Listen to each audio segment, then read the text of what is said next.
Herkese yeniden merhabalar. Bugün insanları nasıl tanıyabiliriz? Buna yönelik kısa bir yayın yapmak istedim. Eğer uzarsa iki parçaya böleceğim. İnsanları tanırken aslında önce kendimizi tanımakla, kendimizin nelerden hoşlandığını, nelerden hoşlanmadığını, kırmızı çizgilerimizin ne olduğunu bilmekle başlamamız gerekiyor. Tabii ki insan ilişkilerinde esneklik oldukça önemli. Saygı duyabilmek zaten en başta olmazsa olmaz bir şey. Bu çok önemli. Ama esnetemediğimiz şeyler muhakkak ki vardır. Örneğin birisinin sizin hakkınızda konuşması, size art niyetinin olması, birisinin size çok ciddi bir yalan söylemesi, yani size zararı olacak şekilde bir yalan söylemesi olabilir. Bu açılardan kendinizi bildikten sonra insanları tanırken faydalanacağınızı düşündüğüm bir yöntemi sizinle paylaşacağım. Şunu söylemek istemiyorum size klasik bir şekilde. İnsanları kriz anında tanırsınız. Kriz anında tepkilerine bakın, sinirli anında ne yaptığına bakın, ne söylediğine bakın. Tamam, tabii ki bunlar var. Ama bunları hiç görmeme ihtimaliniz var, öyle değil mi?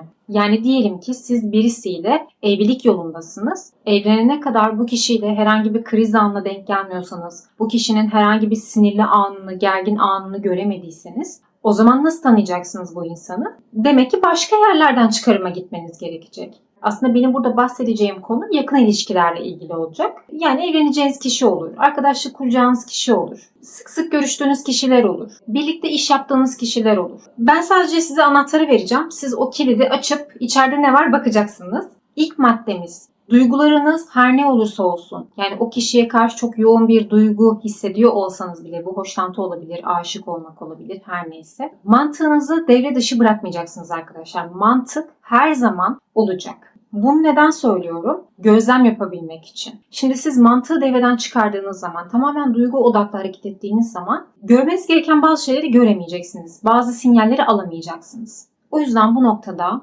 en başta insan davranışlarını mantıklı bir şekilde inceleyebilmeniz, nötr olabilmeniz çok önemli.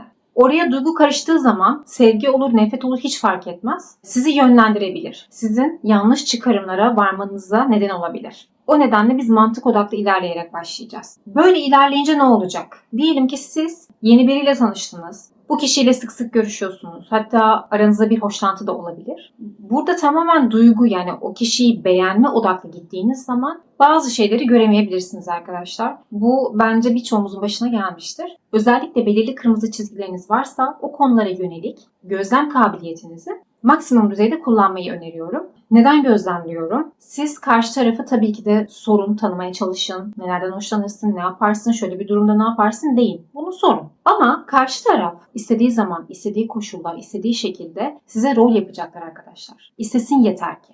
Böyle çok insan var. Yani ben de tanıdım. Siz de belki tanımışsınızdır. Yani insan her şeyi aslında sözel olarak kullanabilir. Sizin hoşunuza gidecek şekilde bunu yapabilir. Bu zor bir şey değil arkadaşlar. Yani bunu istesem ben de yaparım. Bu hiç zor bir şey değil. O yüzden siz her zaman şüpheyle bakacaksınız bu sözlere. Sağlamasını yapmak için de gözlemlemeniz gerekecek. Bir diğer konu, gözlem yapıyorsunuz ya arkadaşlar. Diyelim ki karşı taraf size bir şey yapacağım dedi. Seni arayacağım dedi mesela.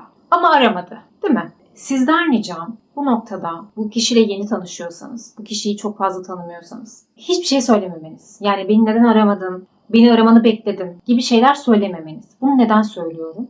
Karşı tarafı kendi haline bırakacağız arkadaşlar. Yani o söyleyecek, yapacak, edecek falan, biz sadece gözlemliyoruz. Yani biz sitem etmeyeceğiz. Sadece gözlemleyeceğiz arkadaşlar. Özellikle birkaç ay. Ama şunu da belirteyim. Sizin sınırlarınıza, sizin prensiplerinize, ilkelerinize uymayan bir şey yaptığı zaman mutlaka o anda çizgiyi çekeceksiniz. Zaten yani bunun tartışması bile olmaz. Bu konuda susulmaz. Örneğin diyelim ki size hiç hoşunuza gitmeyecek bir temasta bulundu veya çok laubali bir şekilde sizinle konuştu veya herhangi bir saygısızlık yaptı. Bu noktada direkt olarak bunu söyleyeceksiniz. Yani bunun gözlemlemesi olmaz. Orada sınırı çekmezseniz dozajı artırabilir. Ama bunu da göz önünde bulunduracaksınız tabii ki. Sonuçta bu da bir gözlem. Bunu bana çekinmeden söyleyebiliyorsa, bunu bana çekinmeden yapabiliyorsa, sınırını bilmiyorsa, nerede duracağını bilmiyorsa, demek ki bu insan böyle birisi olabilir çıkarımına varmanızı da sağlayacak. Yani sizden özür dilemiş olabilir, hatasını anlamış olabilir. Ama zaten en başından belki onu yapmaması gerekiyordu. Örneğin size hiç istemediğiniz bir temasta bulundu. Demek ki bu insan bu konuda rahat olabiliyor. Ya da size karşı bir küfür etti. Ya da size karşı ani bir çıkışması oldu bu kişinin. Burada nasıl bir sonuç çıkacak ortaya? Bu insan, tanışmanın başındayız, düşünmeden bunları yapabiliyorsa, bu bana gösterdiği kadarıysa arka planda benim görmediğim bir şeyler de olabilir. Burada bu çıkarımlara varacağız arkadaşlar. Benim gözlem yapın, ses etmeyin dediğim konu var. Örneğin size bir şey söyledi ama davranışları bunu desteklemiyor. Bir şey yapacağım diyor ama yapmıyor. Ya da söylediği ve yaptığı şeyler birbirini tutmuyor olabilir. Yani bir tutarsızlık olabilir. Size ilk başta bunu söylediğinizde o kişiyi doğal haliyle tanımamış olabilirsiniz arkadaşlar. Biz doğal bir şekilde, yani karşı tarafı serbest bırakarak, esnek olarak, yani kendi doğal ortamında biz onu tanımaya çalışıyoruz aslında. Tabii ki de bunun bir sonu yok. Yani biz bu kişiyi tanıdık, bitti diye bir şey yok. 10 senedir tanıyorum, bitti diye bir şey yok. Yani 11. sene var, 12. sene var. İnsan da değişebilen bir varlık olduğundan dolayı hiçbir şeyin garantisini karşı taraftan alamayız. Böyle bir iddiamız yok. Biz sadece elimizdeki verilerle az çok bir çıkarım yapmış olacağız. Sevgili arkadaşlar, bu video bu kadar olsun. Şimdi biraz acil bir şekilde çıkmam gerekiyor. Devamını kısmetse muhakkak çekeceğim. Videoyu da silmek istemiyorum. İkinci partta görüşelim. Siz gözlem yapmaya başlayın, ben geliyorum. Sevgiler.